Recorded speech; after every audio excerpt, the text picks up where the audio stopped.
Don't ever believe that somebody that has a big shot job or is on TV or whatever in the kingdom of God has the opportunity maybe to influence more people, but the impact that you can have could be just as great or greater. From New Life Ministries, this is Going Deeper with Stephen Arterburn. I'm Stephen Arterburn. And Going Deeper is all about taking the tough issues, the hard issues of life, looking a little bit deeper inside so that we can gain some insight into our lives. Hi there, Steve Arterburn here. Thanks for joining me for Going Deeper. It's a series on toxic faith. A lot of different beliefs. We've got 21, and today we're on belief number 11. And this is a belief in Christian inequality. And it would be more specifically said that, well, God only uses spiritual giants. And that's just not true. In fact, God uses a lot of giants that fall. And when a giant falls, it's a big, huge fall. But God uses people because God has a purpose for people, and we live into that purpose. And sometimes we miss it, and then we have to come back and get repurposed and get back in with what God would have for our lives. But let me tell you about a spiritual giant. First, I'll tell you that this giant was my third grade teacher, Mrs. Mendel. And she believed in me and thought that I was a bright kid. She didn't realize that I had attention deficit disorder. And that's why I never made a grade better than C in conduct. But she gave me the assignment. The bookmobile came by. We had a bookmobile, not a library in our town. And the bookmobile came by, and she went out there and she got Charles Dickens' book, The Pickwick Papers. She gave it to me and said, Steve, I think you will like the humor of this author, and I think you'll love this story. I want you to read this and do your report on it. Well, with attention deficit disorder, the Dick and Jane books that you learn in first grade, those were perfect. But these big, long books were really hard for me. And I would read the same page over and over again. Well, I didn't finish it. And I didn't do the book report. And I got an F. And she was really disappointed in me. Well, along the way, I discovered that Dickens was an amazing writer. In fact, I have a collection of his books. He's my favorite author, he and Mark Twain. And one day, I sat down and began to read the Pickwick Papers. And it was a great, great book.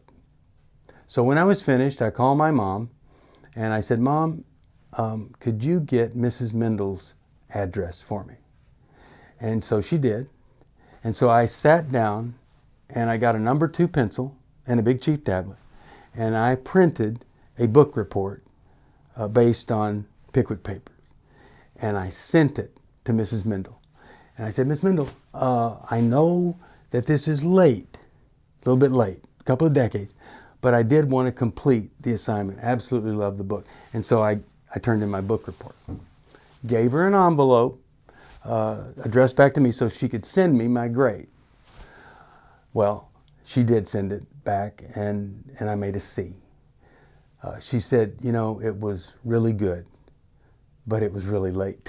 So, well, we talked on the phone after that, and it just became a great, great connection. Now, why do I tell you that story? Because Mrs. Mendel was a third grade teacher. I've been to seminary, and I can tell you that I know more about the Old Testament because of Mrs. Mendel than I do from seminary. Because by the time I got to seminary, I'd already been to Mrs. Mendel. And what would happen in the old days when you could actually be a Christian and keep your job, we would go eat lunch, we would put our heads down, and she would read from one of these old, amazing Bible storybooks. Not a simple kids up version, but really quite detailed. But they were in story form. And we went all over the desert with the Israelites for 40 years. And I got to tell you, I walked away from there thinking, if he could work with those Israelites for 40 years, I bet he could work with me. I bet he could care about me. I learned more from her.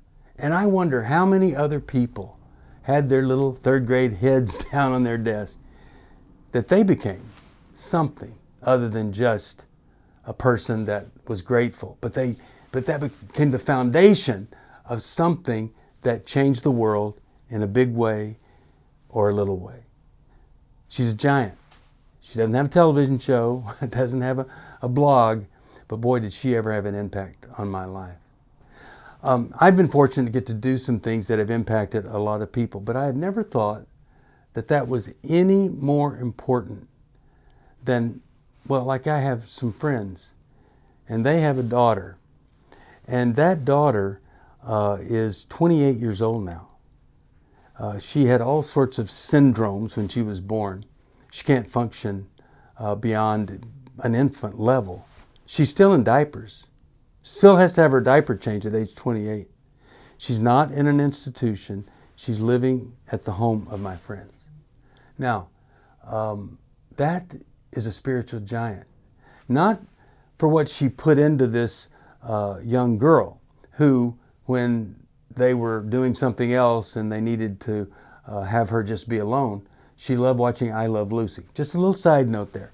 But this message that it gave to all the rest of us, as we watched her serve and love this daughter, watch this daughter's face light up when she would come in the room, it had an impact.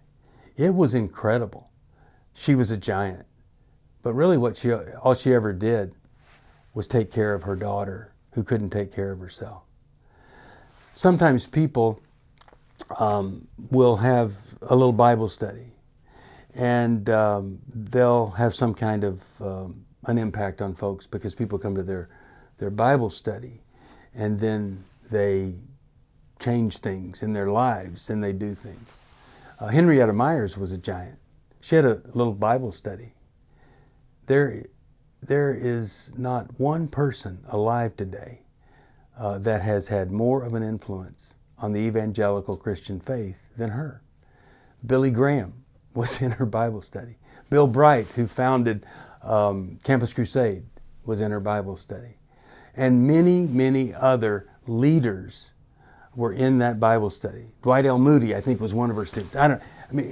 You name the giant during that era, and they came out of her Bible study. And it is fascinating, the kind of power that she had, the kind of giant that she was. But at the time, she was just a Sunday school teacher.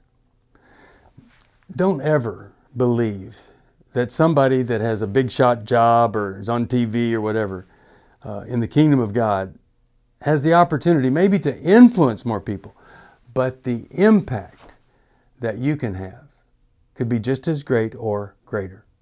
This past weekend, I flew all day to get to Coos Bay, Oregon, to speak at a pregnancy center there.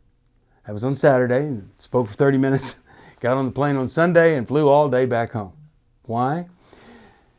Because you never know the impact of those spiritual giants working in that center to bring all these babies to life versus abortion. They have a sonography program. Once that mother sees that fetus, there's about a 95% chance she will not abort that baby. But I was there because there were, like last year, about 25 babies that wouldn't have been born. You do that over the 20-year period, and then you think about the children of those babies and their children, and all of a sudden we've got somebody that's curing cancer or whatever having an impact. You never know what impact you might be having. Just because it's not some big organization doesn't mean that it's not huge in the kingdom of God. So don't ever be discouraged. God uses spiritual gnats to do things that only you'd think a giant could do. That's Toxic Faith number 11. And we'll go to number 12 next time. Hope you'll join me in our series here on Going Deeper in Toxic Faith, healing and help for spiritual abuse. See you then. Thank you for joining me for Going Deeper. I hope something I've said may have helped just a little bit. If you have a question you'd like me to answer or comment, just email me at stevesocial@newlife.com. I'll see you next time. If you want to support Going Deeper with Stephen Arterburn, be sure to subscribe so you never miss another episode. And if you know someone who would benefit from this episode, be sure to share it with them. See you on the next Going Deeper with Stephen Arterburn from New Life Ministries.